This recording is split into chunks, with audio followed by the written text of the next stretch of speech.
Ben Doughty for the hardest game with cruiserweight prospect Scott Forrest at the Wembley Box Park. Thanks for making time for us, first of all. Not a problem, happy to be here. So, do you have an interesting backstory? I know you clearly got a Scottish accent, but I believe you were born in South Africa, is that correct? Yeah, born in South Africa. I was there for probably the first 5 years, in Scotland for I don't even know how many years, and now I'm currently living in Latvia, so I'm travelling around. So you're training out of Latvia. How come? It was like fate. My missus is from there. I've got 2 kids there now. I was travelling over there for sparring and stuff anyway, because it was really hard to find in the UK. And with time, I just made the right decision to move over there full time, get the right team behind me, and it's the best move I've ever made. The levels up that I've made since moving there is phenomenal. It's interesting because one doesn't normally think of it as a hotbed of boxing activity. They provide a lot of imports, but for you, it's actually been a game changer. Clearly, big time. Like I said, the team I've got out there, the level that they put for me is unbelievable, and for me, it's only up from here. Talking of Saturday night, your fight with Oral Ignat, I got the impression from what Ben Shalom was saying that this has been a relatively late addition to the bill. Yep, I had my last fight about 3 weeks ago and had a nice week of rest, and I got a phone call that week saying if I would take this fight, and I was more than happy because I live an athlete's life and I stay ready, so I'm ready to take this one and keep moving up. My last fight in Sheffield was on the Callum Simpson card, and I was with Sky for the first year of me turning pro, so I've been probably 4 fights before this was also in Sky, so it's a similar setting for me. So I did wonder whether you were on the January 11th bill in Sheffield, so it's quite refreshing to see 2 fighters on this card, both boxed 3 weeks ago. It's kind of old school. Yeah, it's perfect for me because I thrive on activity, and this is what I've been after, because I had nearly a year out last year. I only got the 1 fight in last year, and this year we were pushing for activity, and now they're giving it to me, so it's perfect. What was the reason for your inactivity? Me chasing fights and they names turning it down. We were accepting fights, they were turning them down, cards falling through. It was just a bit of a nightmare, but we're here now, so that year's out and let's get this on.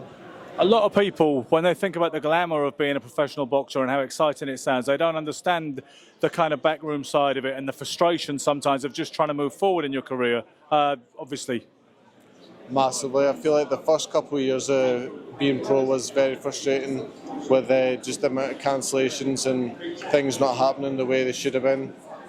But it comes with the profile, because I'm a very high-risk fight, and a lot of people don't want to get in the ring with me, so we'll see. I'm going to make myself inevitable anyway, because I'm going to keep getting in the ring, I'm going to keep winning, and things are going to happen. What kind of amateur background did you have? I was on the GB squad for about 5 years, so I've got a big 90+ fights in the amateurs. Every style I've came up against, so there's no surprises for me. So yeah, it was priceless kind of background I've got in the amateurs. It's always nice, I think, to see a fighter who does have the solid amateur background. Do you subscribe to this notion that there are certain adjustments you have to make as a pro, or do you think there's an element of myth to that, and that if it works for you in the amateurs, then it works for you in the pros, as long as you've got the stamina to do the longer rounds? I think it is a bit of a different game. With amateurs, as you know, you've only got 3 rounds, so it's fast and ready and just go, go, go. With them, it's you know you need to pretty much win every round, because if you lose one, you've got then the pressure of getting the next 2.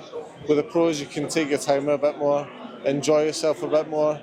For me, I enjoy it a lot more because I'm in there a longer time and I can take my time and do the work I know I can do.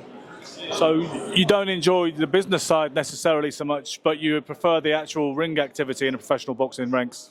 Yeah, massively. But can't take credit away from the amateurs to giving me the experience that I've had, though, because I've been in there with the best in the world, and every style I've came across, so it's got me more than ready for the pros. Who is the best fighter you've ever shared a ring with, whether it was sparring or competition, up to now? Wow, it's a hard one. I've been in there with a lot of people, a lot of different styles. They're unique in their own way, with the likes of when I was on the GB squad, I sparred AJ, and over the last couple of years, I've been in with CBS, Reactpour. There's a lot of people, they're good in different ways, but it's all about learning. Do you have a boxing hero? No, I don't know. There's a couple of people I enjoy watching, but there's no one that I look up to that much. I'm more about making my own way, paving my own path. You want to be the first Scott Forrest? Yep, 100%. We're going to be the next biggest Scottish cruiserweight. How much do you know about Oral Ignat? I mean, are you very familiar with him? Has he been on your radar, or has this just come out of the blue and you'll see what he's got on Saturday night? It was out of the blue. I got the phone call about him, and I was more than happy to take it. I don't know too much about him. Not a lot of people actually do. He's got a nice record on paper, but we'll see what he brings. And I know he's an ex-kickboxer as well, so he's probably got a lot of experience there as well. It doesn't matter to me. Have you watched him? There's not much footage of them out there unless you want to watch his kickboxing fights, but I think I watched a little bit of a fight he had about 2 years ago. But again, there's nothing I've not came across, and it's only going to take me within 30 seconds to figure him out on Saturday anyway. I've got to say that I find your aura of quiet confidence quite convincing, and I wish you the best of luck on Saturday night. Thank you once again for making time for the hardest game, and go well. Thank you. Pleasure.